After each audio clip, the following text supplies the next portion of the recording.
नमस्कार साथियों, विजय पिंगोलिया क्लासेस में एक बार आपका फिर से हार्दिक स्वागत है। हम राजस्थान का इतिहास का अध्ययन कर रहे थे। जैसा कि पिछली क्लास में हमने थोड़ा बेसिक पढ़ लिया था।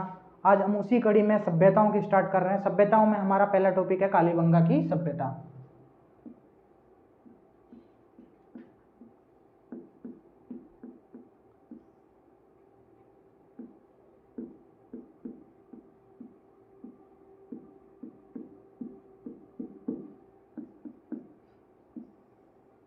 दोस्तों, हमारा कालीबंगा की सभ्यता,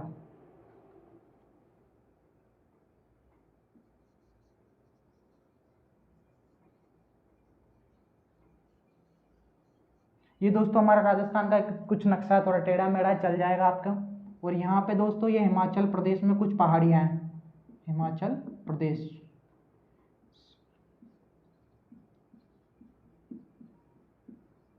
शिवालिक की पहाड़ियाँ। यहीं पे दोस्तों एक पहाड़ी है, कालका की पहाड़ी। कौन सी पहाड़ी दोस्तों? कालका की पहाड़ी।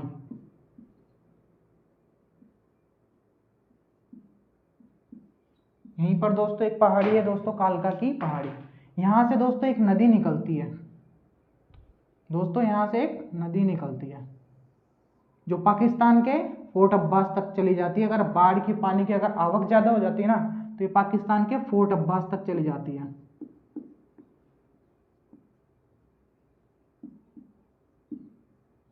पाकिस्तान के फोर्ट अब्बास तक इसका जल चला जाता है। ये हमारे राजस्थान से मुख्यतः दो जिलों से गुजरती है, गंगानगर और एक है हनुमानगढ़। गंगानगर और हनुमानगढ़। इसी नदी के किनारे बाएं तट पर, इसी नदी के किनारे बाएं तट पर हनुमानगढ़ में ये सभ्यता विकसित हुई। किस जगह? बाएं तट पर हनुमानगढ़ में, इसी नदी के किनारे। अब घग्गर नदी की हम बात कर रहे हैं। कौन सी नदी? घग्गर नदी।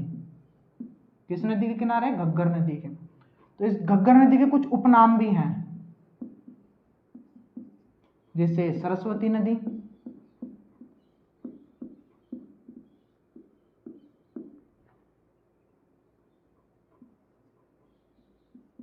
द्रष्टवती नदी, नट नदी, नाली नदी। दोस्तों दरअसल ये क्या है? एक प्रकार की आंतरिक नदी है। एक प्रकार की आंतरिक नदी है जो कुछ नालियों के रूप में ही आजकल चलती है। जैसे बरसात का पानी की आवक हो जाती है तो उसी अकॉर्डिंग कुछ नालियों के रूप में चलती है, तो इसे नाली नदी भी कहा जाता है। इसका उल्लेख दोस्तों ऋग्वेद में भी है। दोस्तों ये है कुछ इसके उपनाम। अगर हम कालीबंगा शब्द की तरफ चलते हैं तो कालीबंगा जो शब्द है दोस्तों, कालीबंगा, दोस्तों ये शब्द पंजाबी भाषा का है। काले यानी मतलब काला ही होता है। बंगा यानी दोस्तों चूड़ियाँ। पंजाबी भाषा में चूड़ियों को बंगा कहा जाता है। तो कालीबंगा का अर्थ है, इसका अगर अर्थ की बात करें हम तो अर्थ है इसका मिट्टी की, काली मिट्टी की चूड़ियाँ। काली मिट्टी की चूड़ियाँ। दोस्तों इसका शाब्दिक अर्थ की अगर हम बात करें कालीबंगा का, तो उसका अर्थ है काली मिट्टी की चूड़ियाँ। दोस्तों कालीबंगा पंजाबी भाषा का शब्द है। ये कालीबंगा दोस्तों पंजाबी भाषा का शब्द है।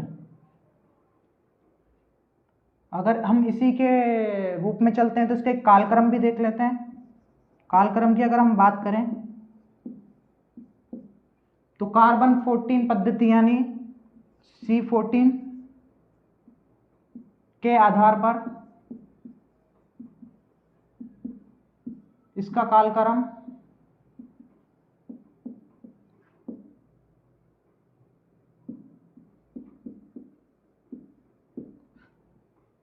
2350 से 1750 माना गया है। दोस्तों इसमें ईसा पूर्व भी लिख देते हैं, आपको कंफ्यूजन ना हो। 2350 से 1750 ईसा पूर्व माना गया है।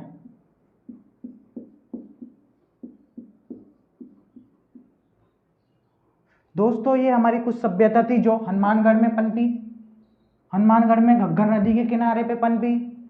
ये कौन नदी? घग्गर नदी कालका की पहाड़ियों से निकलती है। उसके कुछ उपनाम भी सरस्वती, दशवती, नटनदी और नाली नदी, है ना। दोस्तों इसका अर्थ शाब्दिक होता है काली बंगा का, काली मिट्टी की चूड़ियाँ। पंजाबी भाषा का शब्द है दोस्तों ये। इसके कालक्रम की अगर हम बात करें तो कार्बन 14 पद्धति के अनुसार ये 2350 से 1750 है। दोस्तों अब हमने ये चर्चा तो कर ली, लेकिन अब इसके जो प्रथम संकेतकर्ता थे, प्रथम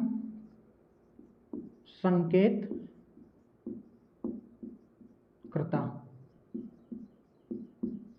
दोस्तों जी प्रथम संकेतकर्ता थे जिन्होंने कहा कि इस स्थान पर कोई सभ्यता हो सकती है या सभ्यता है, तो वो कौन थे दोस्तों? एलपी टेसीटोरी।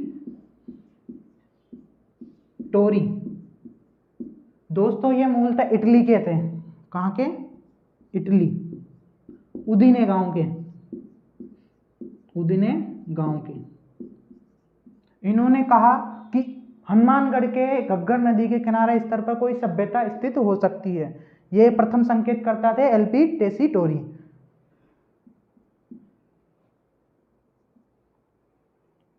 इनकी मृत्यु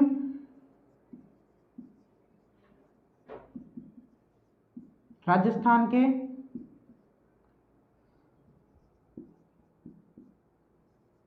बीकानेर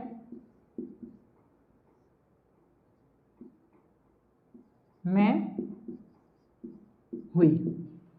इनकी मृत्यु राजस्थान के बीकानेर में हुई। आप इसका एक बार स्क्रीनशॉट ले लीजिए ताकि मैं आगे की प्रोसेस लिख सकूं।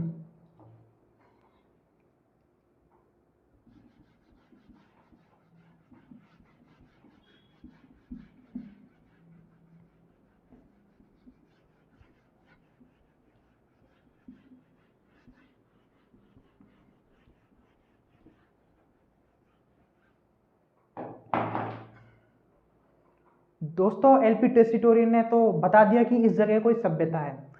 अब हम एक व्यक्ति की तरफ जाते हैं जिनका नाम है अमलानंद घोष।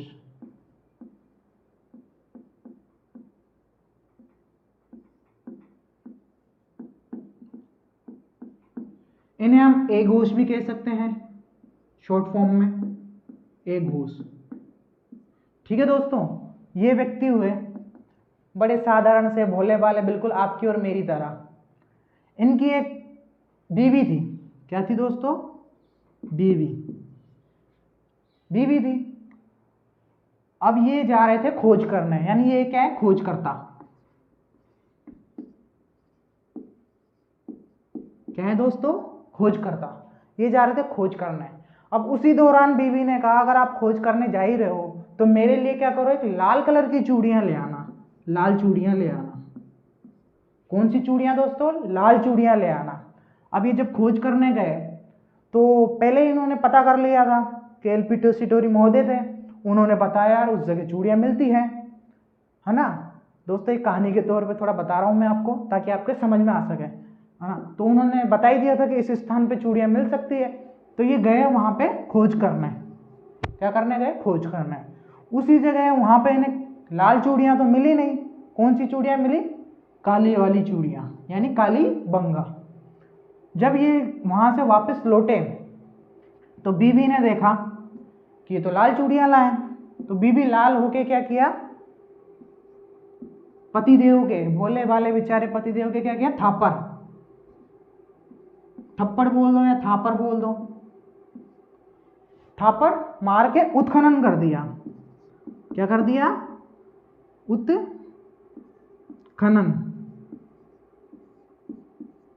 उत्खनन कर दिया। बीबी ने लाल होके थापर मार के पतिदेव को क्या कर दिया? उत्खनन। उसमें क्या था? बीके थापर। ठीक है दोस्तों, उत्खनन कर दिया। अब उत्खनन कर दिया तो कुछ ना कुछ तो मिलेगा। अब मिलेगा तो मिला तो क्या मिला? यहां से हमें कुछ 2 टीले मिले। हम इसको नाम दे सकते हैं पश्चिमी टीला इसको हम नाम दे सकते हैं पूर्वी टीला।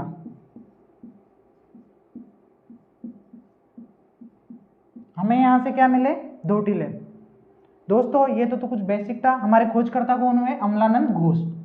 उत्खननकर्ता कौन हुए, बीबी लाल और बीके थापड़। कब की दोस्तों, ये भी एक बार नोट कर लो, खोज कब की इन्होंने, 1953 में, सॉरी दोस्तों 52 में है ये,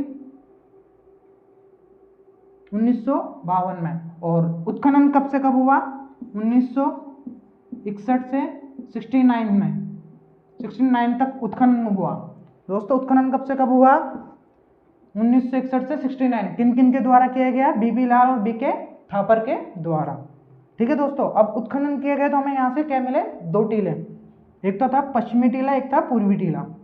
दोस्तों जो ये पश्चिमी टीला है ये था दुर्ग टीला। कौन सा टीला, दुर्ग टीला। और ये था नगर टीला।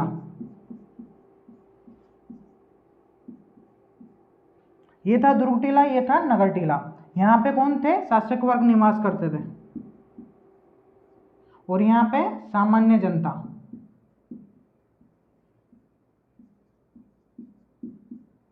दोस्तों जो दुर्ग टीला है ये मुख्यतः यहाँ कैसी सभ्यता पाई गई, ग्रामीण सभ्यता, ग्रामीण सभ्यता। और वहीं पे अगर हम नगर टीले की बात करें तो हमें यहाँ से कौन सी सभ्यता मिली, नगरीय सभ्यता, नगरीय सभ्यता। दोस्तों हमें यहाँ से नगरीय सभ्यता मिली, यहाँ से ग्रामीण सभ्यता मिली। और एक और चीज हमें यहाँ से मिली, हमने जब इसका उत्खनन किया तो ये क्या, दोहरे प्राचीरों से घिरे हुए थे। दुर्ग टीला अलग से था, नगर टीला अलग प्राचीरों से घिरा हुआ था। यानी हमें यहाँ से और क्या मिला, दोहरी प्राचीर सभ्यता, यानी दोहरी प्राचीर, दोहरी प्राचीर सभ्यता। दोस्तों ये क्वेश्चन कई बार आ चुका है, दोहरी प्राचीर सभ्यता वाला। ठीक है, और हमें अगर हम यहाँ से कुछ और भी ज्यादा अंदर जाते हैं तो दोस्तों जो दुर्ग टीला है इससे हमें 5 स्तर मिलते हैं। इससे हमें 5 स्तर मिलते हैं। जो नीचे के 2 स्तर हैं, जो ये नीचे के 2 स्तर हैं, यह दोस्तों पाक हड़प्पा कालीन, पाक हड़प्पा कालीन स्थल है। कैसे स्थल है ये, पाक हड़प्पा कालीन। जो नीचे के 2 स्तर हैं ये दोनों, इससे ऊपर वाले हड़प्पा कालीन। तो हम यूं कह सकते हैं कि हमें यहाँ से 2 प्रकार की सभ्यता मिली है, एक तो है हड़प्पा कालीन, एक है पाक हड़प्पा कालीन। अगर हम आगे और चीजों की बात करते हैं, हमें यहाँ से क्या क्या मिला, तो हमें यहाँ से कुछ पॉइंट बिंदु का लिखेंगे। तो मैं थोड़ा सा इसको मिटाऊंगा, आप एक बार स्क्रीनशॉट ले लीजिए।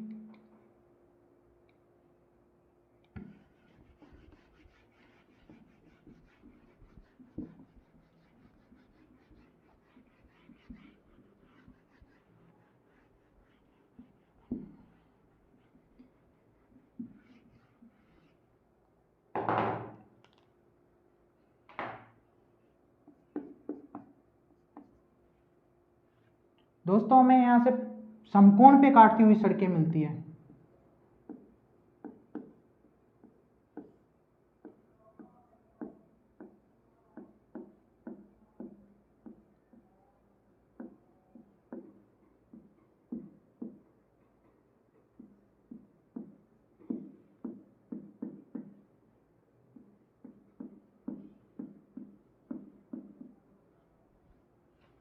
और हमें यहाँ पे क्या मिलता है,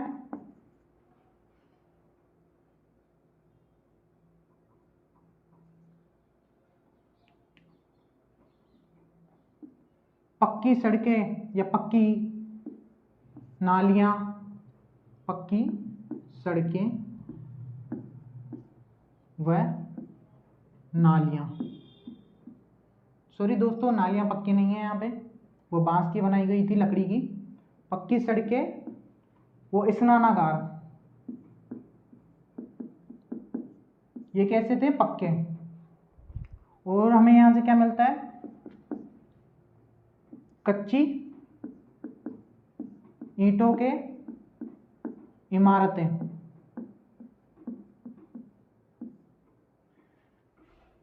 पक्की ईंटों से तो सड़कें बनाई गई थी, लेकिन कच्ची ईंटों से दोस्तों इमारतों का निर्माण किया गया था।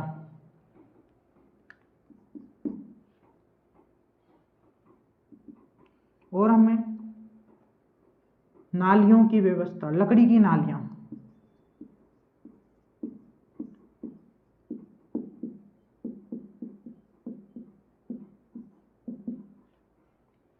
यह किसी और सभ्यता से नहीं प्राप्त हुई, यह केवल केवल कालीबंगा से ही प्राप्त हुई है। यहाँ पे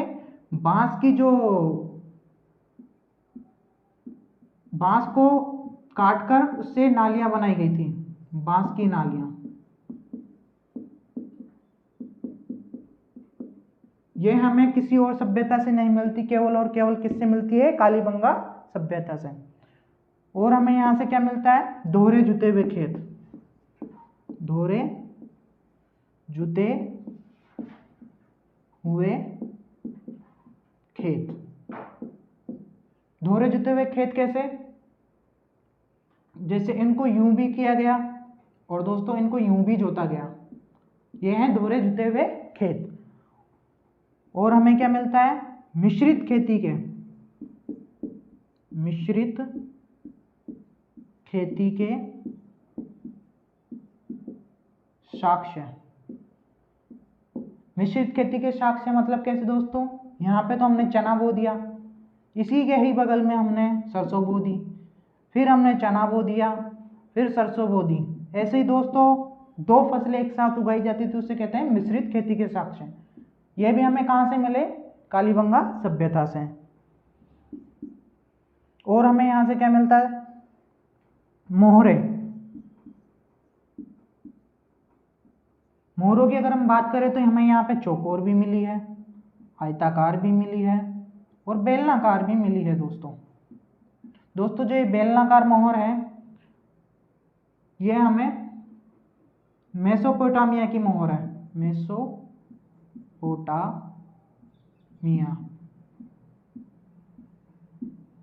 दोस्तों ये कैसी मोहर है? मेसोपोटामिया की। और दोस्तों ये मोहरें हैं मिट्टी की व सेलखड़ी पत्थर की होती थी।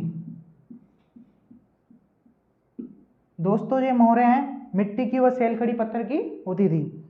उसी के अंतर्गत हम आगे और बढ़ते हैं तो हमें यहां से क्या मिलता है? एक तंदूरा। एक तंदूरा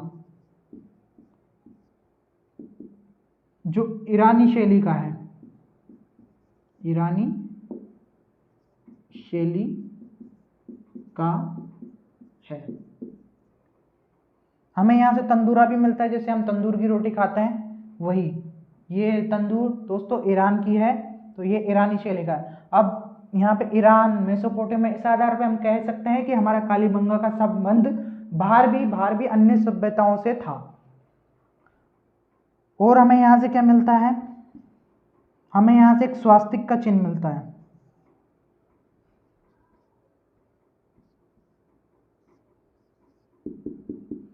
स्वास्तिक का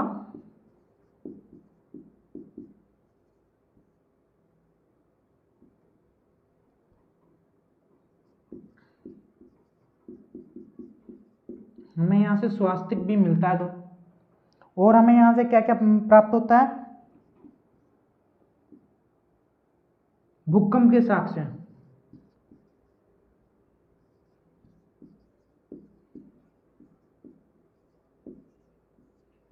ऐसा माना जाता है कि कालीबंगा सभ्यता का जो पतन हुआ है वो भूकंप की वजह से हुआ, भूकंप के साक्ष्य। और हमें यहां से क्या मिलता है?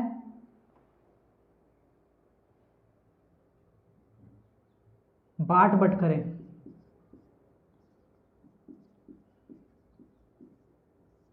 नाप तोल का सामान कह सकते हैं इसे हम।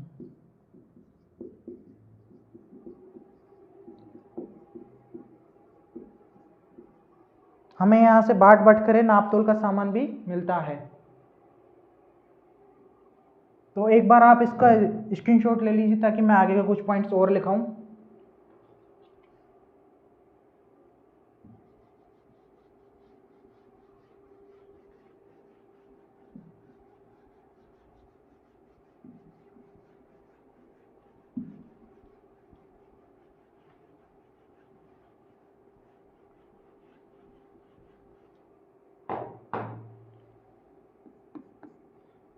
और हमें यहां से ताम्र कुल्हाड़ी, ताम्र कुल्हाड़ी भी मिलती है।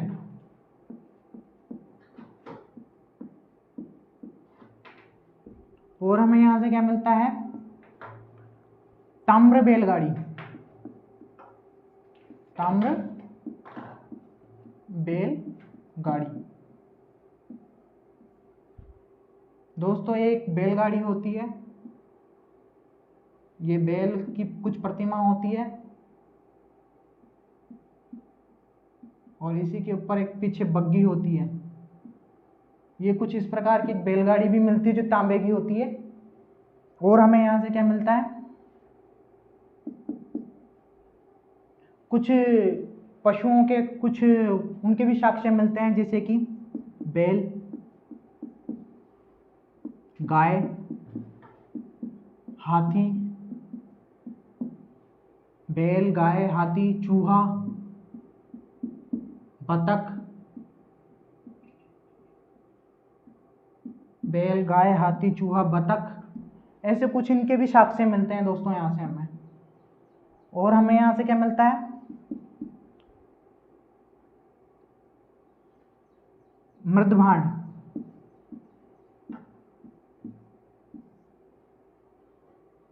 यहां से दोस्तों 6 प्रकार के मृदभांड मिलते हैं।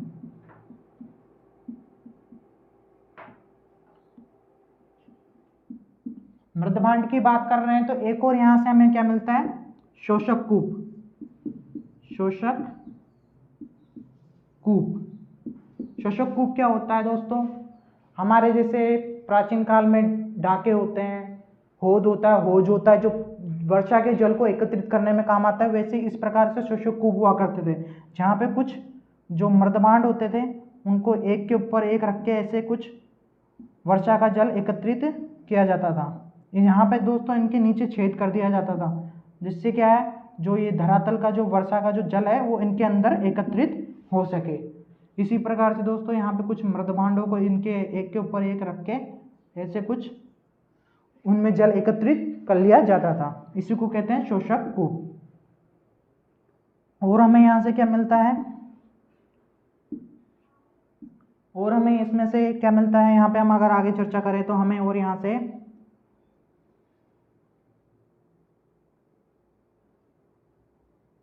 नक्काशीदार, थोड़ा मैं इसको नीचे इसको मिटा देता हूं,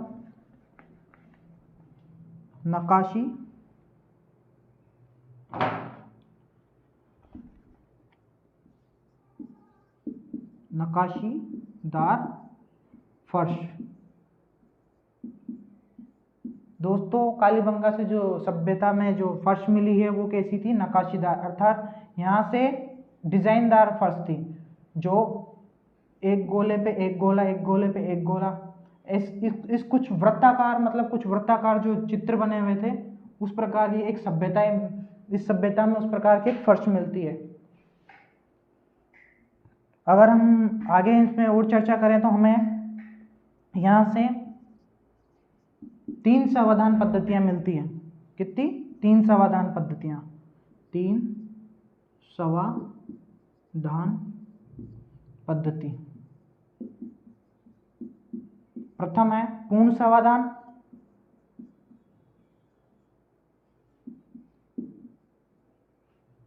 द्वितीय है आंशिक,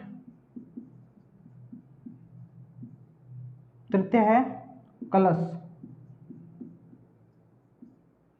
पूर्ण समाधान मतलब दोस्तों जिसके अंदर एक गड्ढा खोद के यानी कब्र खोद के उसमें शव को लेटा दिया जाता है, ये तो है पूर्ण सावधान। इसमें मृतक के पैर उत्तर की, सॉरी, मृतक का जो सिर होता है वो उत्तर की तरफ होता है, और जो मृतक के जो पैर होते हैं वो दक्षिण की तरफ होते हैं।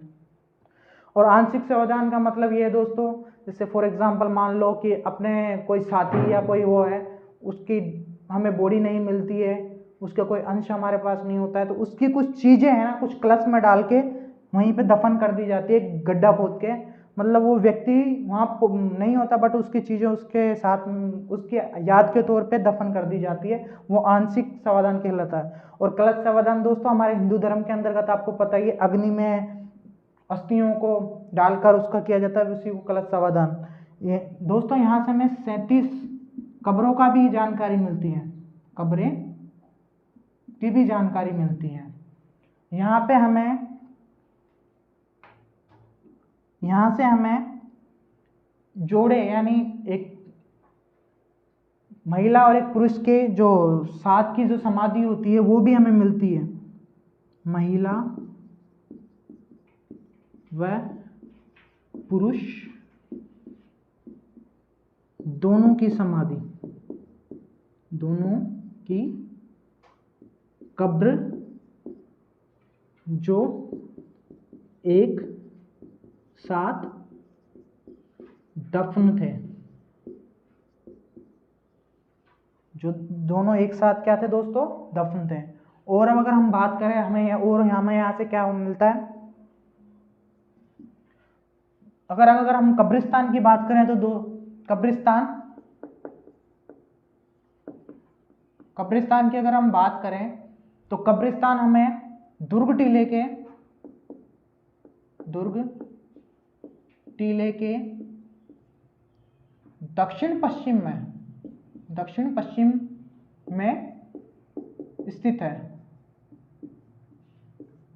दुर्ग टीले के दक्षिण पश्चिम में स्थित है, अगर कब्रिस्तान की अगर हम बात करें।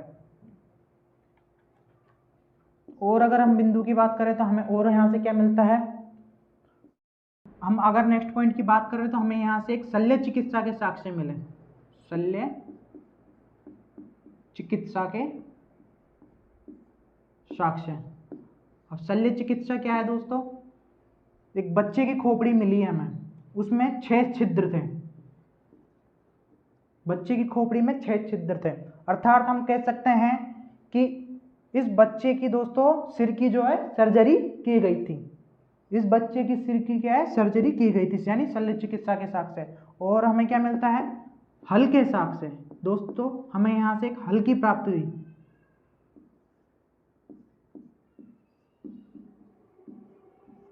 हमें यहाँ से एक हल भी मिलता है। और हमें क्या मिलता है, कुत्ता पालतू पशु था, यानी प्रिय पशु, हम प्रिय कह सकते हैं, प्रिय पशु था, प्रिय पशु था, कुत्ता इनका क्या था दोस्तों, प्रिय पशु था। और हम बात करें तो यहाँ से हमें 7 हवन कुंड या अग्निकुंड, हवन कुंड या अग्निकुंड, अग्निकुंड के साक्ष्य मिलते हैं। और हमें एक पॉइंट और लिख लें, यहाँ से हमें मातृदेवी की मूर्ति नहीं मिलती दोस्तों, हमें अधिकतर जैसे मोहनजोदड़ो हुई, हड़प्पा हुई, वहाँ से हमें मातृदेवी की मूर्ति मिलती है, लेकिन यह ऐसा स्थल है जहाँ से मातृदेवी की मूर्ति नहीं मिलती, मातृदेवी की मूर्ति नहीं मिलती। यहाँ पे दोस्तों वृक्षों की ही पूजा की जाती थी। दोस्तों अगर हम इसकी लिपि की बात करें, अगर हम इसकी लिपि की बात करें, लिपि जगह थोड़ी कम है दोस्तों, मैं एक बार मिटा देता हूं, आप एक बार स्क्रीनशॉट ले लीजिए।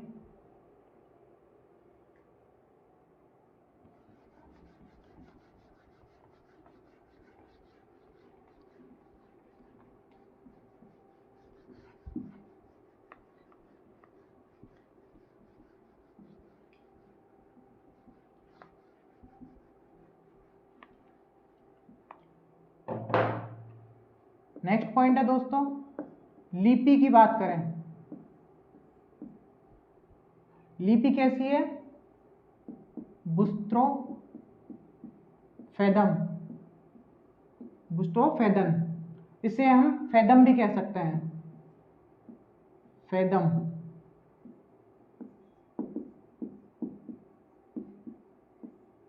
इसे हम गोमूत्री लिपि भी कह सकते हैं, गोमूत्री लिपि। गोमूत्री लिपि कैसे दोस्तों? यह लिपि कुछ गौ को जब मूत्र करती है तो ऐसे कुछ आकृति बनती है, यानी दाएं से बाएं, बाएं से दाएं, दाएं से बाएं, बाएं से दाएं। उसी प्रकार से दोस्तों यह लिपि है। ये कैसी है? दाएं से बाएं और बाएं से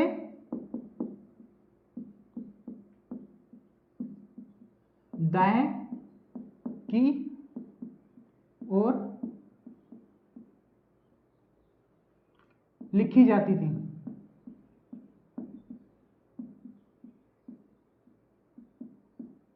दाएं से बाएं की ओर लिखी जाती थी। अगर हम कालीबंगा सभ्यता की बात करें तो डॉक्टर दशरथ शर्मा ने, डॉक्टर दशरथ शर्मा ने इसे सैंधव सभ्यता की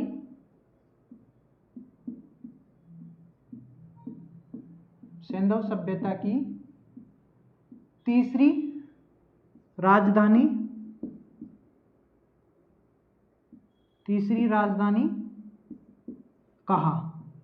डॉक्टर दशरथ शर्मा ने इसे सैंधव सभ्यता की तीसरी राजधानी कहा।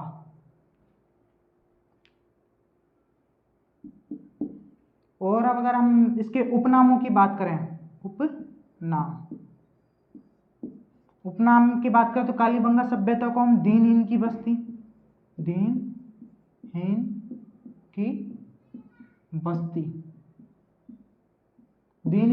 कहते हैं। वो क्यों? क्योंकि दोस्तों यहाँ पे जो मकान बने हुए थे वो कच्ची ईंटों के बने हुए थे।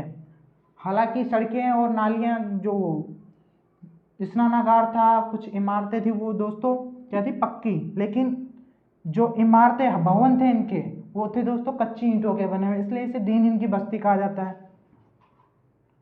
इसे पाक, हड़प्पा कालीन सभ्यता कहा जाता है। इसे दोस्तों कांस्य युगीन सभ्यता कहा जाता है, कांस्य युगीन सभ्यता।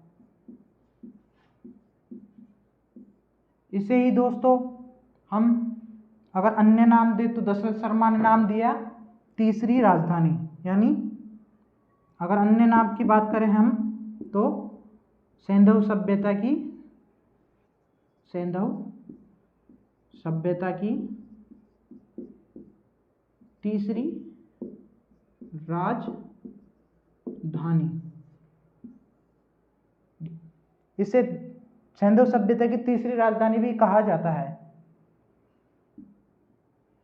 इसी के साथ दोस्तों हमारा ये टॉपिक मोस्टली कंप्लीट हो गया है। मैंने एक एक बिंदु आप लोगों को लिखा है जो हमारे एग्जाम की दृष्टिकोण से इम्पोर्टेंट है। अतः आपसे मैं अब निवेदन चाहता हूं कि हम नेक्स्ट क्लास में आपको फिर मिलें। कालीबंगा सभ्यता हमारा कंप्लीट हो चुका है और नेक्स्ट क्लास में हम न्यू सभ्यता के साथ फिर से आएंगे। तब तक के लिए धन्यवाद।